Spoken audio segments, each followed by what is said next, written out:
Here we go, another day of doing some fantastic learning, opening our minds, and seeing new things that most people don't get to do in our society when it comes to the aspect of athletes and just a regular person. Here we have one of our coaches, Calvin. He's hooked up to a car battery. Oh, my bad, not a car battery. He's hooked up to the sensors. We have a bet going if we can get him to go. Well, anyways, here you go. Here, Doc, Calvin. All right. So today we are doing some performance biofeedback measurements on Calvin. Okay, so as you can see, Calvin's hooked up to a lot of the different biofeedback sensors. This one here that you can see that's around his abdomen, that's the respiration belt or the pneumograph. So this is going to measure his breath rate, and we're actually going to be able to see the shape of his breathing. This one over here, this one is middle finger, that's going to measure his heart rate and what's called his blood volume pulse. And we'll get into that in just a minute and why that's important. This one here, the white one, yeah, there we go. This white one right here has this little bead on the end of it, and this is called the thermistor. And this is going to measure his peripheral temperature, which is another gauge of the autonomic nervous system. And this right here, which is on the pads of his fingers, this is going to measure his sweat response. And then the ones that we have on his shoulders, or on his trapezius muscles, are the surface muscle tension sensors. So we're going to be able to see the amount of low-level surface tension that he's holding in those muscles. Alrighty? So let's start this. Yeah, go ahead and move him in. Thanks, Coach John. Okay. So, first things first, let's look at how Calvin is breathing. So, that dark blue line that we see there, this is Calvin's breath. Over here to the left, this is a pacer that we use when we pace someone on slow diaphragmatic breathing. So that's the light blue line that you see on this graph here. But the dark blue is Calvin. So take a deep breath in. Alrighty, and out. So this sensor right here, that respiration belt, is a stretch receptor. And the amount of stretch that has will show us the smoothness and the rate, obviously, of his breath. So it looks a little bit differently on my screen than he sees it. It's a little bit more sensitive here, so I can see all these different places where he might be efforting or where there's jumps in the breath where there shouldn't be. Let's move to a different screen. So this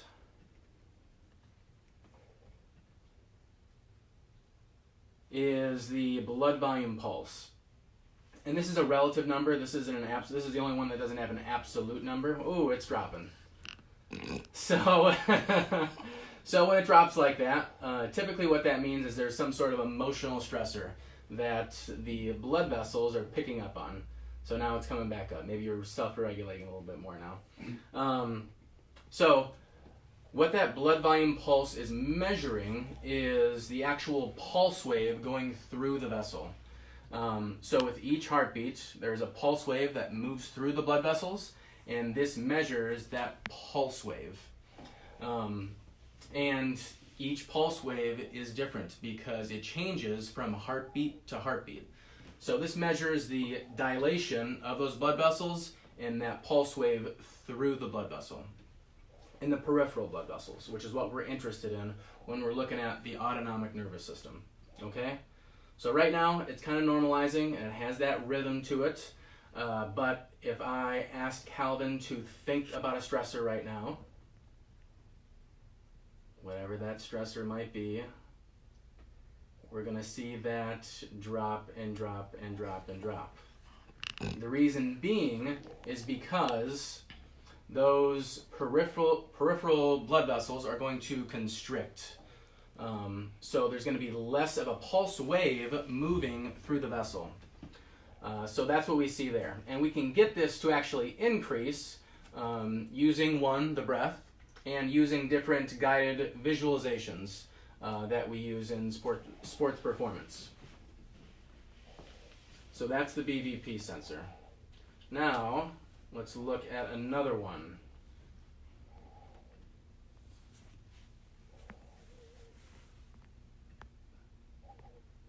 All right, this one's a lot of fun. What's going on right there? So this is Calvin's sweat response, okay? Those are the two sensors right here. Yep, through the roof. And this is the most immediate measure of the autonomic nervous system. So we can see that stress response, or that stress response, that sweat response, happen very, very quickly. So again, if I were to ask him to think about a stressor, we would probably see this spike up. So go ahead and think about a stressor.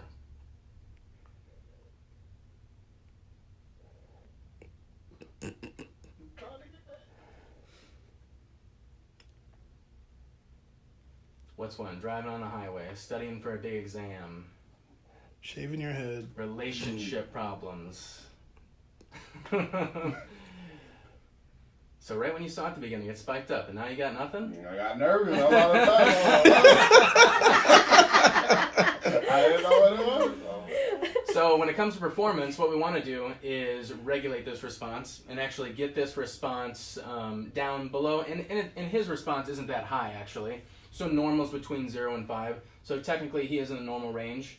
When we start to see aggravation, stress, that value is going to be somewhere between 5 to 10. And then when someone's in a more anxious state, then we're in the range of 15. And then when someone's in more of a panic state, then we're up to about a 20. When it comes to measuring this sweat response absolute value here on the left. But we use this with performance biofeedback with athletes to try to get them to regulate this for right before the moment that they have to perform.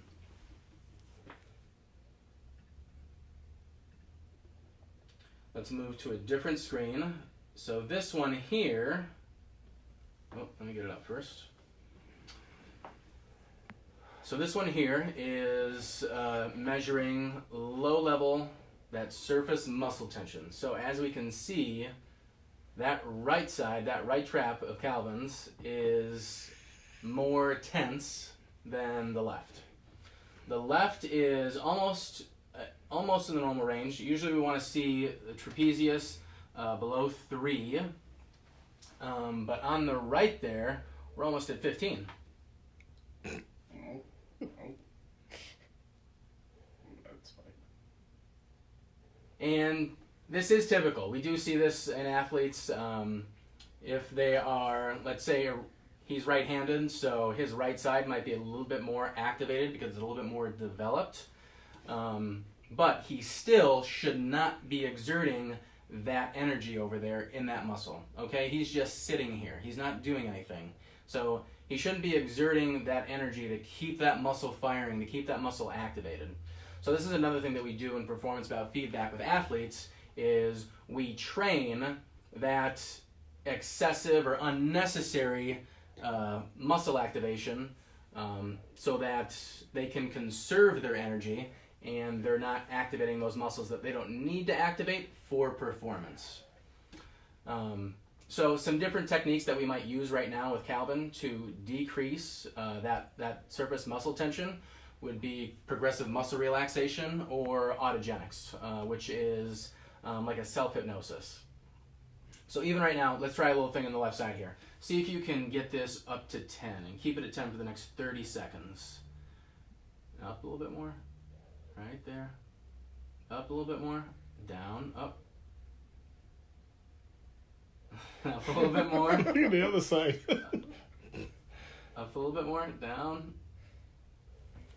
And it's and go ahead and relax. See, it's very difficult to be able to hold it right there at that level if I'm not, if I don't have that somatic awareness of my body. So that's something that we train, somatic awareness.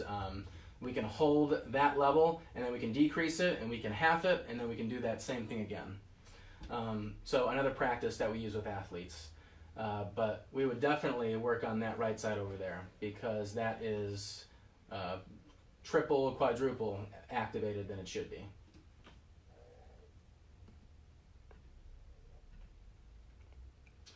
let's look at another screen. Okay, and this is Calvin's temperature, or peripheral temperature, so the temperature that's in the smaller vessels in the finger. Now, we look at this as another gauge of the autonomic nervous system when Calvin is relaxed and he's in a parasympathetic rest and digest nervous system, his peripheral blood vessels are going to dilate, right? Now, if we're in that sympathetic fight or flight, remember, that's acute danger, all right? So all the blood's going to go to the vital organs, okay? But when we're relaxed, our blood vessels are going to dilate in the periphery, and we're going to have an increased temperature in the peripheral vasculature. So right now, for example, Calvin is at 75.8 degrees peripheral temperature.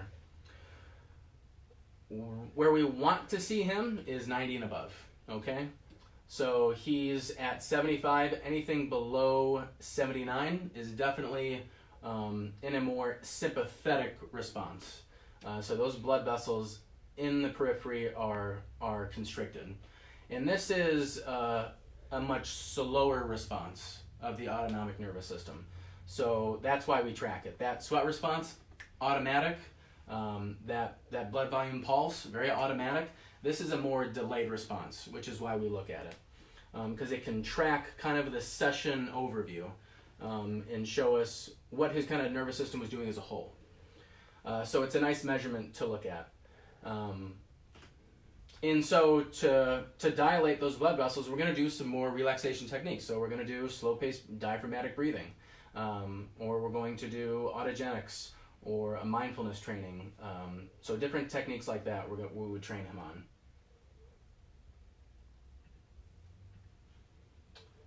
And let's see here.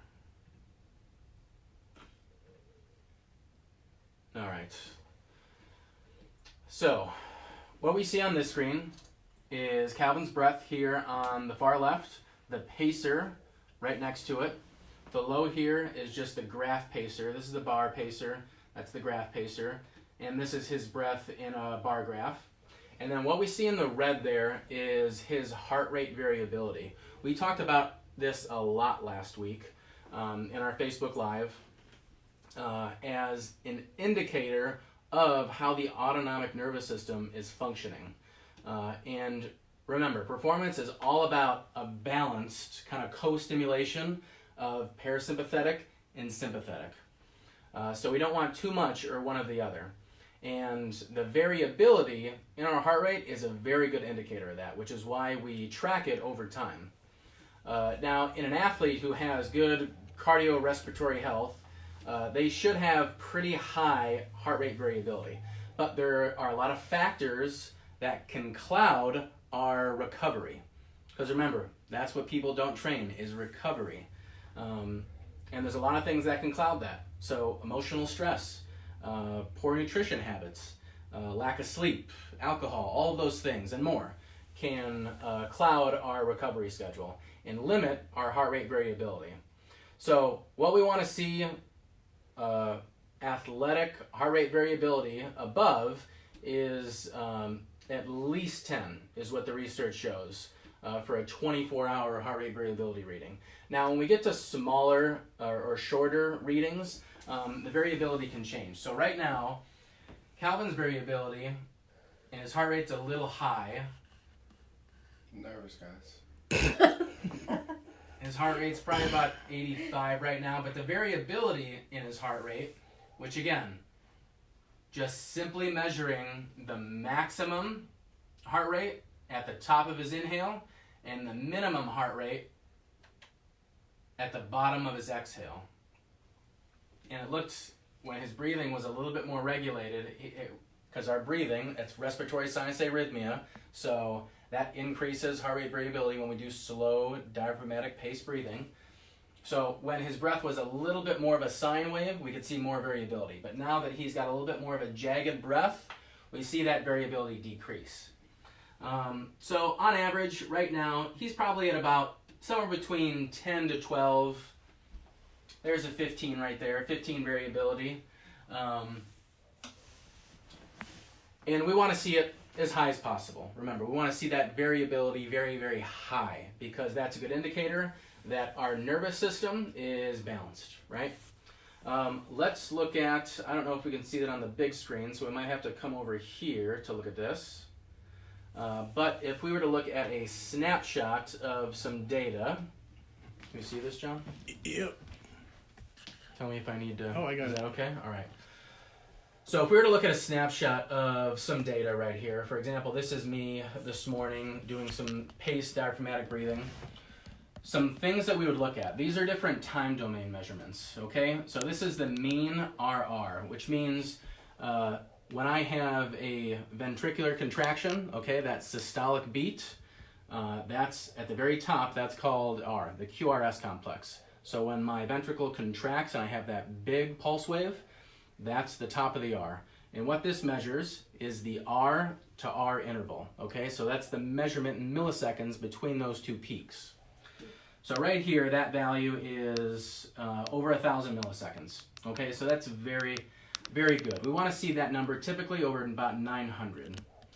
Now, the SDNN, this is kind of a measurement of overall autonomic balance. So that's the balance between the sympathetic and the parasympathetic nervous system. In 24-hour readings, what we like to see is over 100. So this is 159. When it comes to shorter readings, so 5 to 15 minutes, 20-minute readings of heart rate variability, we generally want to see that number at about 70 or above. Now, this is mean heart rate, the next one. I come down here, and this is RMSSD. RMSSD is the root mean squared of successive differences. That doesn't matter. What does matter is that it is a measurement of overall parasympathetic activity.